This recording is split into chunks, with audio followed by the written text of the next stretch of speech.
Welcome. In this module, we are going to take a hands-on approach to understanding the Dask module that we got introduced to in the earlier video. So we'll get introduced to the Dask tutorial, right? So that requires us to set up virtual environments in Python. So we'll take a look at what are virtual environments in Python, and then I'll take you through the Dask tutorial code walkthrough. All right, so let's get started.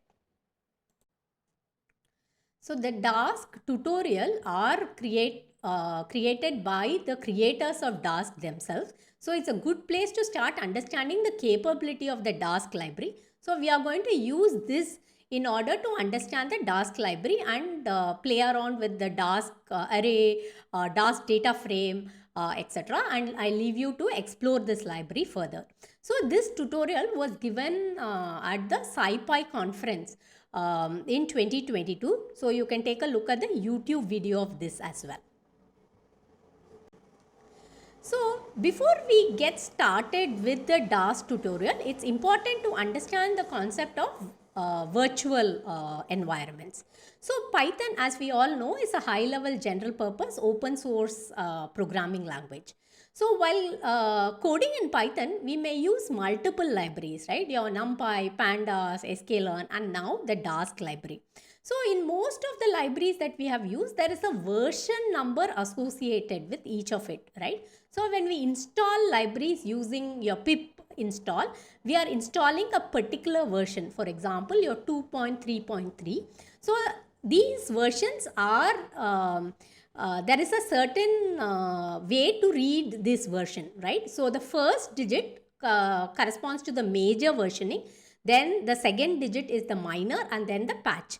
So whenever there is a major update, you will see that the first digit will change, right? So for example, Python 2.7 to Python 3, right? So there were a lot of syntax changes that happened during that transition. Whereas if there are minor, that only the second digit will change, and some of the patches like doing some bug fixes, etc., the last digit would essentially change in the version. So when we are installing libraries, we are essentially installing, mostly when we just do pip install, let's say Pandas, it's going to install the most recent version that is released to the public, unless you say pip install pandas equal to what is the version that you want to install. So there are multiple dependencies between these libraries. So if we update a library, sometimes some parts of your code wouldn't work, right? So let's say you wrote a piece of code in Python 2.7, right? But as soon as Python got changed into Python 3, then if you are just going to update the code, some part of our code will not work, right? So then how do we ensure that we are able to make sure our code continues to work, right? It's important to have all of the dependency in a particular environment, which is what Python offers through the use of virtual environments. Okay, so next we will see how Python virtual environments essentially help. So Python virtual environment. So virtual environment essentially means a lightweighted environment with its own independent set of Python packages. So for example, if you are creating multiple applications, right? So for your first application, you might require Flask and a set of Python maybe 2.7 and Pandas and NumPy library, whereas in your app 2, maybe you are going to use OpenCV library, etc. Right? So all of these environments can be created independently even within your own system. So a virtual environment is created on top of the existing Python installation, which is usually your base environment. So the MENV library can actually help create Python virtual environments. So within each Python virtual environment, specific versions of the libraries are installed and maintained within this project. So this helps in effective version conflict management between applications. So typically, whenever you are having, if you look into multiple GitHub, you will see that all the dependencies required for a particular project is either given in a requirement.txt file, which has all the dependencies, or in some cases you might have it in a environment.yml file. So we'll see that example in when we are setting a virtual environment for our Dask tutorial to run. So the same machine could successfully run application from different versions of the library. So you can sort of switch between multiple virtual libraries itself, right? Because of so you can say, hey, for your application 1, I'm going to have a virtual environment 1. So I can activate that environment, so my app 1 will execute perfectly well. Then I can activate app 2. So all the dependencies for app 2 will be in my virtual environment 2. So you can sort of segregate, and each of these virtual environment can have its own independent set of Python packages. So now that we know what are Python virtual environments, so let's go and look at how do we set up the Dask tutorial, right? So let's create a code folder on your computer and navigate it using your terminal or your command prompt if it's Windows, right? So in this case, I have created on desktop Amrita Vishwa Vidyapeetham, there is a code folder. So under that, so I navigate to that folder. You can navigate to a particular folder by using CD, right? Change directly to that particular folder. So in that folder, you do a git clone of the URL, right? The github.com/dask/dask-tutorial. So this is a clone, which means it makes a copy of the remote repository, the Dask tutorial repository on your local computer.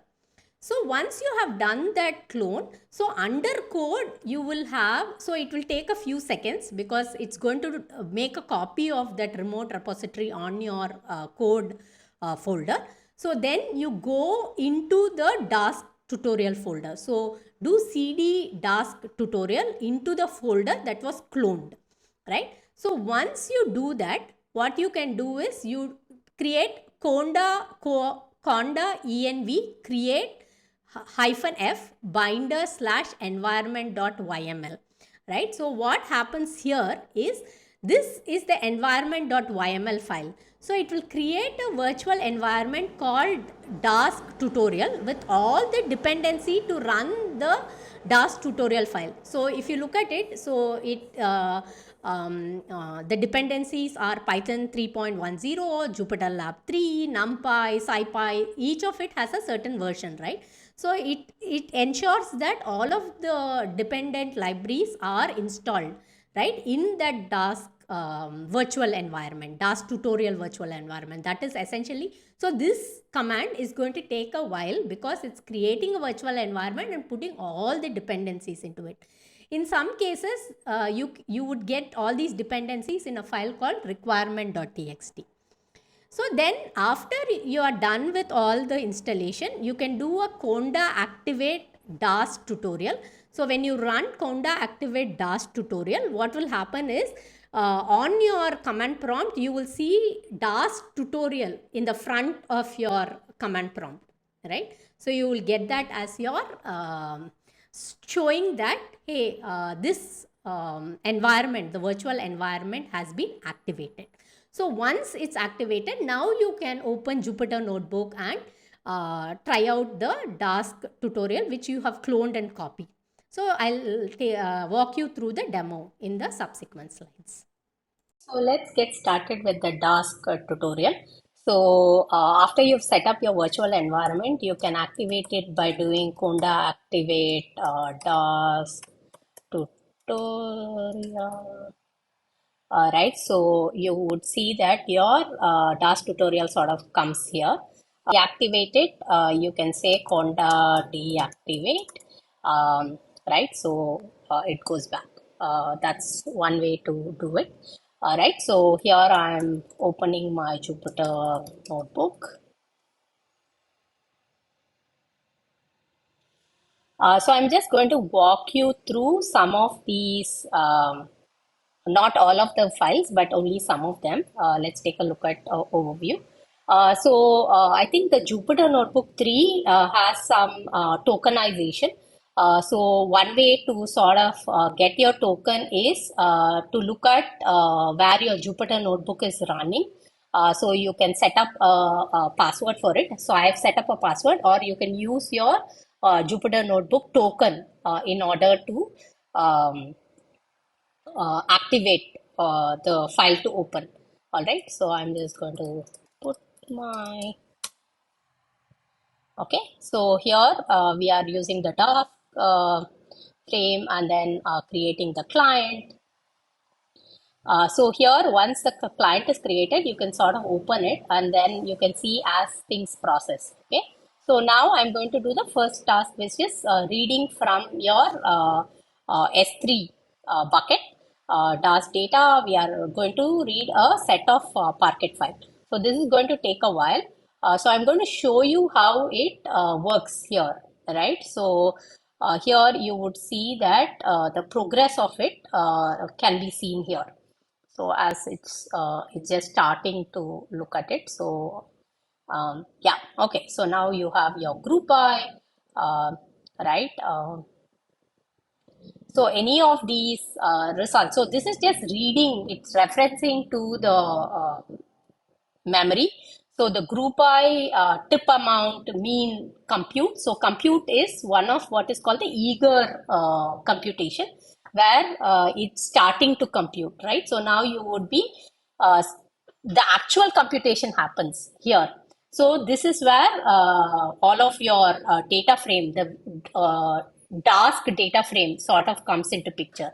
So you can see that there are total of 167, 101 are waiting, 32 are queued, right? So there are multiple tasks that are sort of going on. Another place where you can see it is the graph, right? So you can sort of see what are all the tasks which are queued, which are in processing, right? So, so basically the whole set of Parquet files have been um, chunked into manageable portion, which can be read into the memory and then computed and so on. Okay, so I'm just going to show you. So this might take a little bit of time to work it out. So I will show you once it's completed how this goes about. Okay, so yeah. So I'm going to quickly show you it's still processing. Right, so the status, it's working here. Right, so you have your status. So right now, I think it's done all the chunking. It's doing this aggregation across um, Pandas data frame of the Dask data frame, right? So that's what it's doing. So you can see a lot of these CPU occupancy data transfer rate, right? So here you can also see what are all the different workers that are currently the different threads that are running, and how much of memory is it occupying, etc. Right, and then with regard to task, like, so all of this internally gets taken care of. So we are just giving the command. We have just asked it to calculate the mean tip amount, right? So that's what the tip amount mean. We have asked it to compute across. So this has, I think, a few billion rows of data. Right, so that's this is the set of tasks. So it's sort of getting item, and then you would see the task, and then this is the system information. You can go through each of these tabs to sort of take a look at what's happening behind the scenes. And this is the graph that I've already shown you. You can see all of these different stages. So if it is queued, now nothing is queued. So it's sort of some of them are waiting to be processed. Some of them are in memory, and some of the memory has been sort of released. All right. So you can sort of see at what point each of it is happening. Right. And then this is sort of the DAG that happens. So the different chunks that go into it.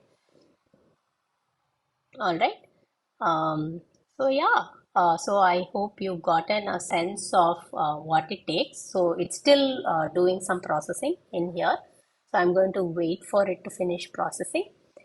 So I'm just going to show you. But since I have run this notebook a bit times before, so we'll see the results after it come out. And so it basically has almost 146 million rows, right? So that's that's how big the data set is actually. So the processing of the overview file took a while. So I'm just going to show you the results after the processing happened. So the data set that we loaded in, right, into the Dask data frame was a Parquet file which contained all the information across multiple rides of the New York taxi data set. So the data set typically contained two columns, passenger count and tip amount. So the compute that we were running was to compute the mean tip amount for each passenger count. So it's group by passenger count, tip amount dot mean.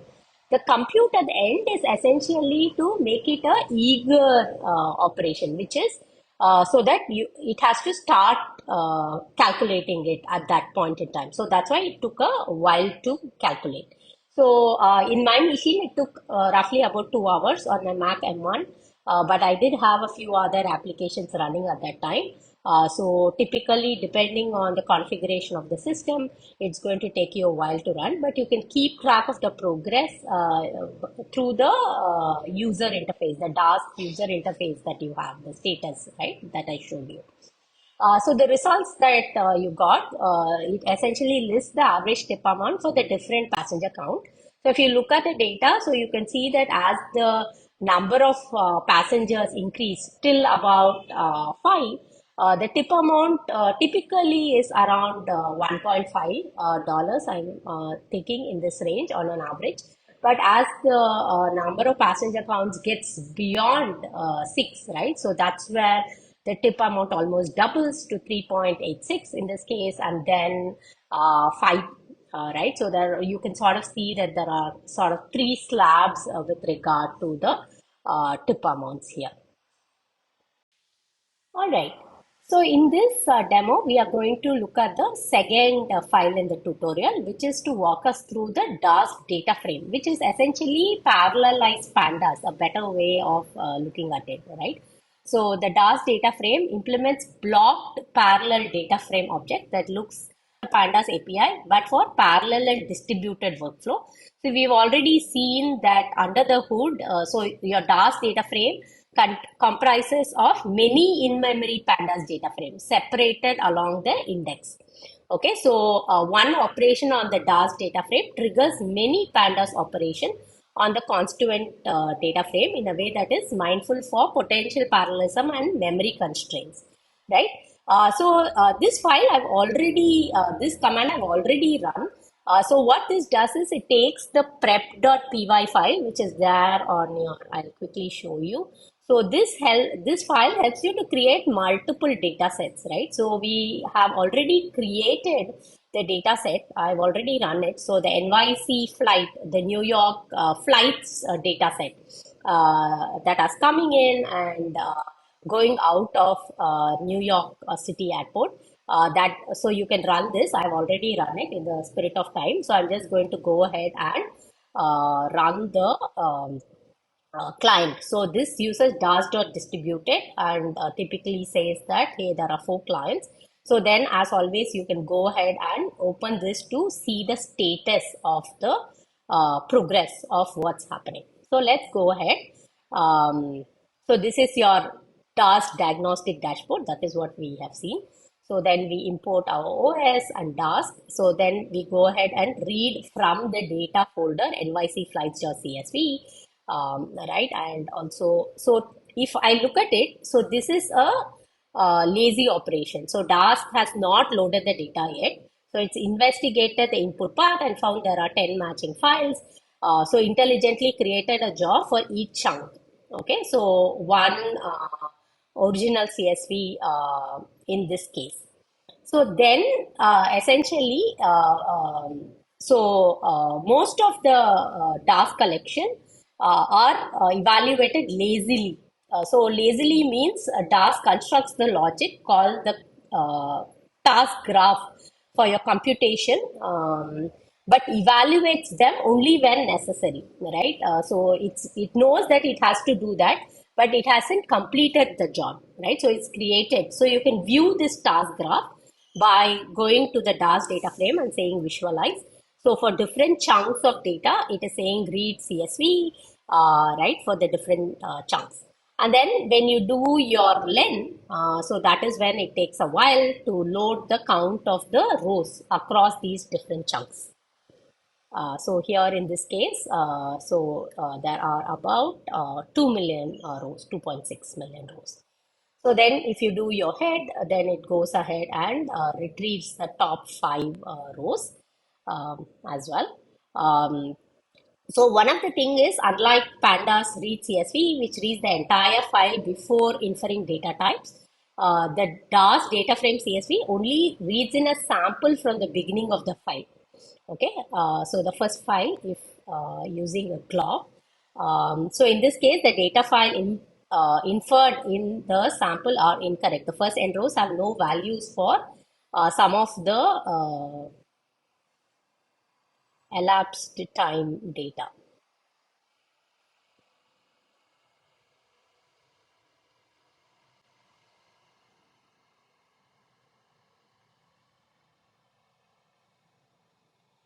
So in our case, I think the data was fixed, so it's all fine. So let's go ahead and so let's say the CRSE elapsed time.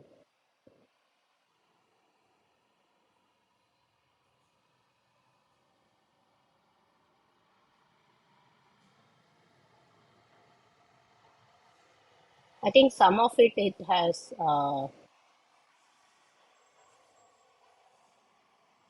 read as NaN. So we are specifying explicit data type for some of the columns here.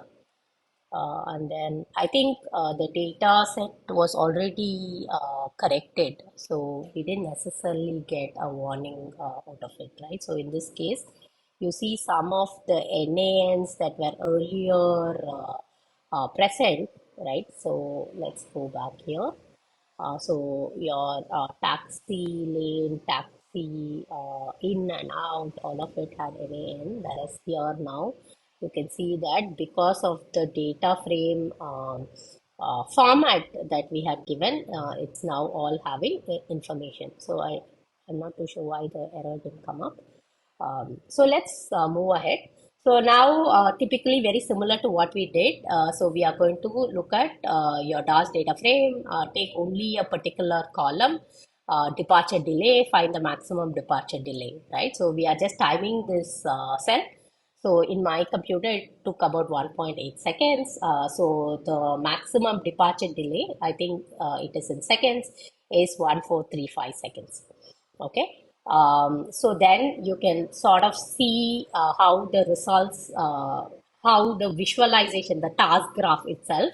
So here, if you look at it, so you see each of these chunks. So for each of the chunk, the max is calculated, and then the max of each of them are aggregated, right? So for each, so we already talked a little bit about the blocked algorithm, right? So that is what is typically happening here. So I'm just going to quickly run through some of the ways in which you can do your pandas command. So in a data frame, you typically are interested in the dimension of the data frame. So you can do your len of this thing to get the number of rows, right? And then if you want to find out number of non-cancelled flights that were taken, right? So of the 2.6 million, 2.5 million were non-cancelled. And then we want to look at, hey, how many non-cancelled flights were taken from each airport, right? So group by, so this is for all of the New York data. So there is your JFK, EWR, and LGA. It slips my mind what was the full form for it. So you're grouping by origin and then counting origin, the column, right? And this compute is what actually triggers the operation. Uh, and then the average departure delay for each of the airport, etc. So you can say that you can see which airport has a larger departure time. So of course, as expected, JFK tends to have a larger departure time. Okay, so and which day of the week has the worst average departure time? So if you want to group by day of the week, which is also one of the columns of the data set. So here, let's say the distance column is erroneous and you need to add 1 to all the values. So you can do your very similar to your data frame apply. So you can say on the distance, create a lambda function, right? So and then you can say or you can say distance plus 1 dot compute, right? So that's another way to do it. So they do say there is going to be a warning, and then we do get the just very similar to your pandas data frame, right? Your series, which is just one, the first column. Okay, so now let's quickly look at when computing all of the above, we sometimes did have the same operation more than once. If you're calculating your non-cancel flights and then non-cancel mean and standard deviation, right? Since Dask operations are lazy, those values aren't the final results yet, right? So if you compute them with two calls to compute, there's no sharing of intermediate computation that's happening. All right, so it's going to typically take you much longer time. So because it's calculating your mean and then calculating your standard deviation. All right, but you can also try by passing them into a single compute statement. So dask.compute, so mean and your standard delay. All right, so we have already. If you do that, so it is essentially reducing the time compute. So here there is about 3.23 seconds. This is 1.67. So it roughly reduces by half the time. This is because the task graphs for both the results are merged when calling the task compute. So here we are calling task compute and then the two tasks that you want to do. Whereas here on the task, we are doing individual compute, right? So when we do this, some shared operation happens. So one of the features we saw was data sharing, which results in low latency in a Dask library, right? So that's what typically this is happening. So if you want to visualize how to see the merged graph, you can go and do Dask visualize, mean delay, standard delay, and give it the engine. So this will give you how this whole thing gets shared, right? So this is going to be a little tricky to see. I'm going to let you explore it. So you can see that how some of the operations are parallelized and then it waits to do the aggregation and then some more parallelization and aggregation that happens, right? So that is so that's another way to reduce the memory time. So all of these are typically options that you don't have in Pandas because Pandas just creates a copy and just doesn't give you the option to run, but a lot of memory efficient operations have been put into Dask. Okay, so then let's talk about persist, right? So persist guarantees. So especially when you're scheduling, you can keep some of the data that you want that is often used in the distributed memory, right? So because then it's easier to access. Because what otherwise happens is, as we saw in the graph, so I'll just quickly show you. So we have run a couple of it, right? So this is since nothing is currently running, we are not able to see.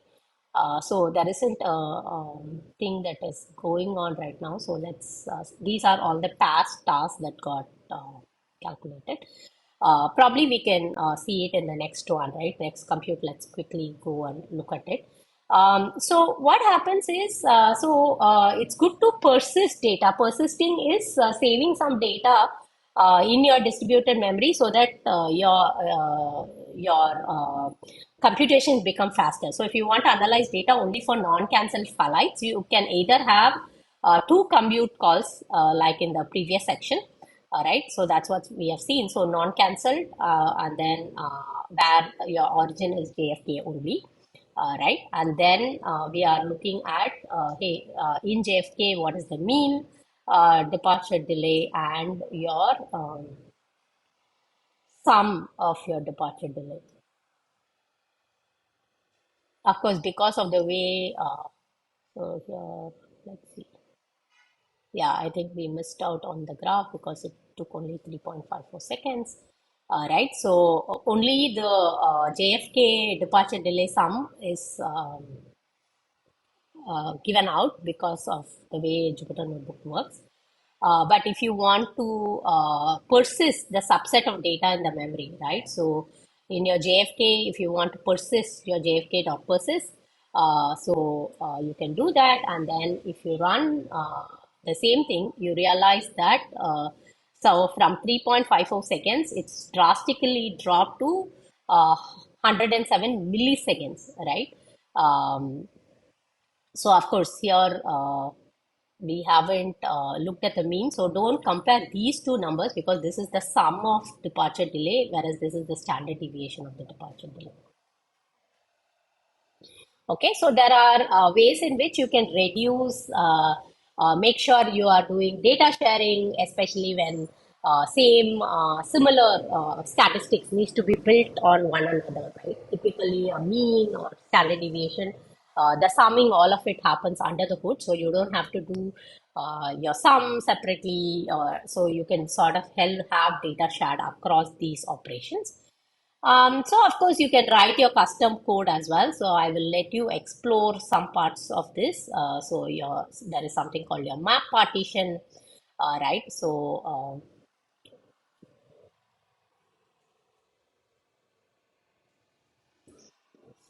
at every point, you can actually see the task graph itself.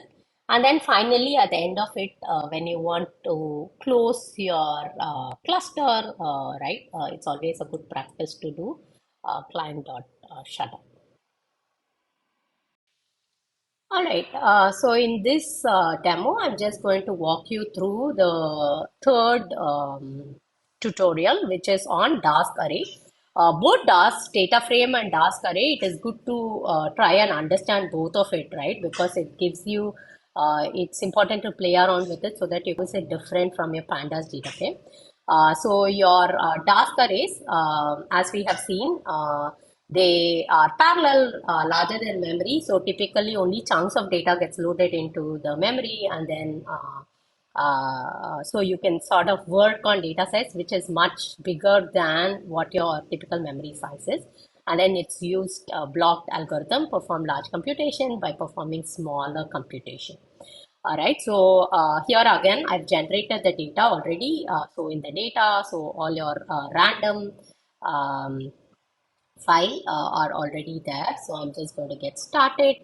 All right, so it opens up the client. So let's open up the task while. Okay, so in this tutorial, we have some examples to understand how the block algorithm itself works. Right, so you can import, so it helps you to compare between NumPy and your Dask array. So this is your typical NumPy array. Right, so how you do it is just run the sum, whereas here your Dask array you're specifying how many chunks does it have to create, right? So the array itself is 80 bytes, so each chunk is about 40 bytes, right? And then when you do your sum, so you have 5 elements per block. Then, of course, you can look at your task graph itself. So when you're doing your Dask array underscore sum, if you want to visualize how this whole thing works. So this a simplified version of this is what we sort of saw in the slide itself, right? So how the sum happens, and only when you do your compute, the actual computation happens. So here again, we are doing some performance evaluation between NumPy and Dask array to see right? So I'm just going to run it because it's going to take some time. So here we are doing np.random.normal, right? So this is your NumPy version and this is your Dask version, right? So the NumPy version is taking a while. While we wait, I just want to show you the Dask status. So currently nothing is running, right? Because the NumPy version is what is currently running, so it's going to take a while. Okay, so it's finished. So this is 27.7 seconds is what it took to create your 30,000 cross 30,000 data. All right. Whereas in your Dask array, the array itself is 6.71 gigabytes, but it's sort of chunked so that each chunk is only 68.66 megabytes, right? And then when you do your mean, so if you want to do your the time it takes to calculate the mean for your Dask array, right? It's only 6.5 seconds. So then try out, of course, an exercise to compute the mean along a particular axis because it's two-dimensional, so you can sort of play around with it a little bit. So then comes how do we specify chunk size, right? So Dask array gives you the ability to look at chunk size, so it can automatically do chunking for you. So if you're just creating a random dot choice, so you're creating a multi-dimensional array, very similar to the earlier example that we saw, 1,000 cross 1,000 cross 1,000, right? So it already automatically chunks. So in order to find out the chunk size, so it's 255 cross 255, 255, right? So you can see the chunk size and the chunks. But if you want to modify to explore chunking a little more, we can rechunk your array, right? So you can rechunk to say that, hey, your zero chunk shouldn't have anything, your first chunk is 100, and your second chunk is auto, right? And if you do that, so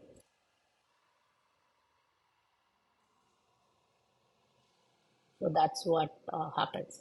So the problem, so ideally, when you're doing this parallel computation, one of the key things to remember is if your chunk is too small, if it has only, so the coordination, because the aggregation and the coordination also takes a lot of overhead, right? So your chunk shouldn't be too small as well, right? Because the overhead of coordinating all these tasks result in very inefficient process. At the same time, if your chunk is too big, then also is a problem because you are likely going to have a out of memory. So the whole idea of Dask is to have big data computation done on a single machine. Of course, it can be run on a distributed cluster as well, but as much as possible, if you are able to do it on a machine, then you don't have to look for other clusters and do cluster management, etc. Right? So this sort of gives you an example of chunked data, chunked at different uh, by using different kind of chunks. So you can go and look up this ZAR tutorial. So I will let you explore this part of the array. Okay. So I will end here. Thank you. So to summarize, in this video, we had taken a deeper dive into hands-on understanding of Dask library by walking through the Dask tutorial. I gave you information of how you can set up the virtual environment for doing your Dask tutorial. And then we did several demo videos on walking through some aspects of the Dask library itself. All right, so I will see you in the next video. Thank you.